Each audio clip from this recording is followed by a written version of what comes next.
जय हिंद, जय भारत। मैं गुरुस्वामी दिलीप भारती कैप्टन आप सभी को नमस्कार। साथियों, आज मैं अपने बिहार के जिला मोतिहारी के अरे राज की पावन धरती बाबा भोलेनाथ की नगरी में उपस्थित हूँ। आप देख रहे होंगे आज मैं आम की बाग, बहुत ही सुंदर सुंदर आम फले हुए हैं। आप देख रहे होंगे जिसे हम फलों का राजा कहते हैं। मेरे सामने है, बहुत ही प्यारा सा ये पेड़ है, आप देख सकते हैं। देखकर बोलते हैं ना कि दिल बाग बाग हो जाता है, वास्तव में दिल बाग बाग हो जाता है। अब सवाल उठता है देश की समस्या पे। आज हमारे प्रधानमंत्री जी सिंदूर ऑपरेशन करने के उपरांत महिलाओं के लिए सिंदूर भिजवा रहे हैं। क्या यह उचित है? उत्तर है नहीं। अरे सिंदूर का अधिकार पति को मिलता है, जो ब्याह के समय पति अपने पत्नी के मांग में सिंदूर भरता है। एक ऐसा दिन आ गया इस देश के अंदर, हद हो गई कि अपनी सरकार बचाने के लिए, अपनी सरकार चलाने के लिए सिंदूर को भी राजनीतिकरण कर दिया गया है। लेकिन यह बिहार है, यह हमेशा से जो इसके दिल को नहीं छूती है उसका विरोध करता है। मैं भी इसका विरोध करता हूं और मैं अपने प्रधानमंत्री से पूछना चाहता हूं, जो कहते थे कि मैं अच्छे दिन लेके आऊंगा। मेरी एक मौलिक भोजपुरी में गीत है, यदि अच्छा लगे लाइक शेयर कमेंट जरूर करेंगे। मन करे पीएम से पूछी कि कब आई निमन दिन जी, हो कब देशवा में अच्छा दिन आई, बताई हमारे मोदी जी। हो मन करे पीएम से पूछी, पीएम मतलब प्रधानमंत्री, हो मन करे पीएम से पूछी कि कब आई निमन दिन जी, हो कब देशवा में अच्छा दिन आई, बताई हमार मोदी जी। हो भारत में खूबे मचल बाटे हाला, काहे ट्रंप के कहाला से सिज करवल तू भाला। हो काहे रोजे रोजे बॉर्डर पे चलतावे मिसाइल बम गोली मोदी जी। हो काहे मुहवा से निकलते नइखे बोली, बताई हमार मोदी जी। हो मन करे पीएम से पूछी कि कब आई निमन दिन जी। सिंदूर सिंदूर मीटल चूड़ी टूटल, टूटल मंगलसूत्र के गारंटी मोदी जी। सिंदूर मीटल चूड़ी टूटल, टूटल मंगलसूत्र के गारंटी मोदी जी। हो काहे 56 इंच के सीना अमेरिका से छूटता पसीना मोदी जी। एक जो हिमांशी थी, जिसकी पहलगाम में उसकी आंखों के सामने उसकी पति की हत्या कर दी जाती है, वो कहती है कि सिंदूर मीटल चूड़ी टूटल, टूटल मंगलसूत्र के गारंटी मोदी जी। हो काहे 56 इंच के सीना अमेरिका से छूटता पसीना मोदी जी। MA BTech के कायब बकरी चराई, रोजी रोजगार नइखे, कैसे पकौड़ा तलाई मोदी जी। हो काहे देशवा में मचल बाटे आज, हो काहे देशवा में मचल बाटे आज, तब भाई बताई हमार मोदी जी। हो कब देशवा में अच्छा दिन आई, बताई हमार मोदी जी। अमृत काल के बेला में लोग भइल बा लाचार, बेरोजगारी महंगाई से रोग जनता मुअता बिहार। अमृत काल के बेला में लोगवा भइल बा लाचार, बेरोजगारी महंगाई से रोज मुअता बिहार।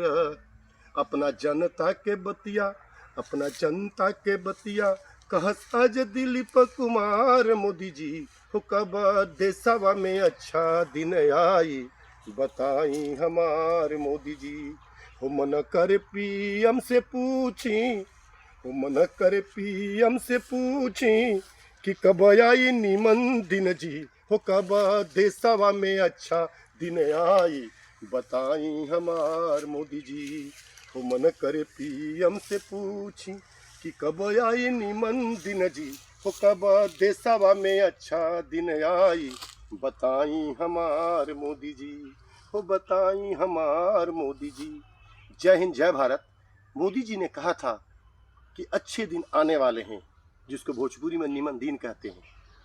किसी के मंगलसूत्र की गारंटी देते हैं, किसी की सिंदूर की गारंटी देते हैं, और कभी कहते हैं कि मेरे शरीर में खौलता हुआ सिंदूर दौड़ता है।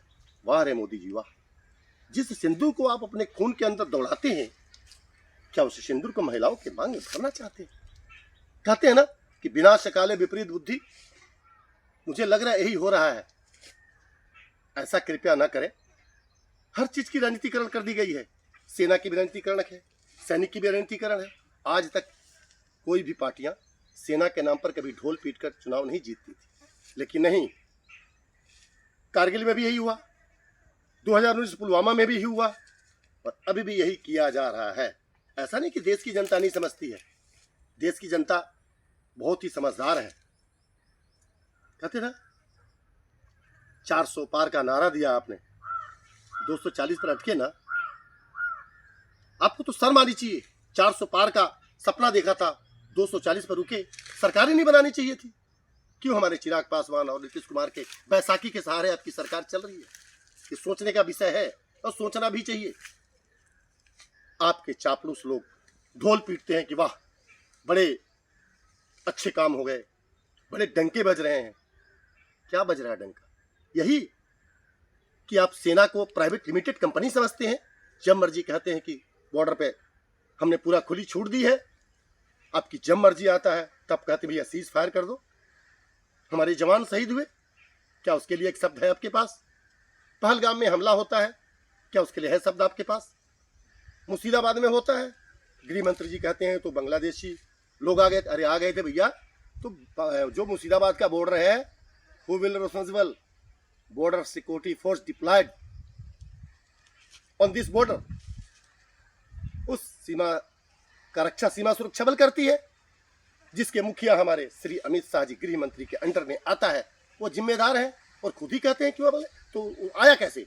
क्या कर रही थी आपकी फोर्स, क्या कर रही थी आपकी सुरक्षा बल? तो आप जनता को बहकाने का काम ना करें, झांसा देने का काम ना करें। सभी जनता को यह समझ में आ रही है। बस यही कहूँगा कि आप पैनी निगाह रखें, नज़र रखें। इनके ये जो सिंदूर ऑपरेशन करके सिंदूर बांट रहे हैं, खास करके हमारे बिहार की महिलाओं को, क्यों? क्योंकि यहाँ चुनाव है। आप मधुबनी में आके कहते हैं कि हमने गुजरात सूरत के लिए एक वंदे भारत ट्रेन शुरू कर दी, और हमारे बिहार के लोग ताली बजाते हैं। यही तो हमारा दुर्भाग्य है। उन लोगों को सोचना चाहिए कि मोदी जी आकर ट्रेन तो चालू कराए, इसीलिए ना कि हमारे बच्चे जो 10th 12th बीटेक एमटेक किए हैं, भेड़ बकरियों जैसा उस ट्रेन में भर के जाए। कभी ट्रेन में चढ़ के देखिएगा, बुरा हाल है। वॉशरूम के अंदर तक लोग बैठ के जाते हैं। लेकिन ना, मोदी जी ये तो नहीं कहे कि भैया मैं यहाँ पे कोई पावर प्लांट लगा देता हूँ, कोई सोलर प्लांट लगा देता हूँ, कोई मोबाइल की कंपनी खोल देता हूँ। नहीं, नीतीश कुमार जी क्या कहते हैं कि हमारे बिहार में समुंदर नहीं है। मैं पूछना चाहता हूँ श्रीमान आपसे भी, आप अपने आप को बड़े सुशासन बाबू समझते हैं, क्या नोएडा में समुंदर है? क्या दिल्ली में समुंदर है? क्या गुड़गांव में समुंदर है? उत्तर है नहीं। फिर वहाँ दुनिया की सारी IT हब की कंपनियां कैसे आ गई गुड़गांव में, कैसे आ गई नोएडा में, कैसे आ गई फरीदाबाद, कैसे गई दिल्ली में? वहाँ टैंकरों से पानी पहुँचाई जाती है जितनी भी एक्सपोर्ट हाउस है। जबकि हमारे बिहार में तो पूरा नदियों का जाल बिछा हुआ है, पूरा गंगा किनारे हमारा पटना बसा हुआ है। लेकिन नहीं, चाल चरित्र और चेहरा में फर्क है, नीयत सही नहीं है, जिसका कारण है कि आज हम लोग और हमारे बिहार के वासी पूरे भारत तो क्या पूरे विश्व में मारे मारे फिरते हैं। जय हिंद, जय भारत।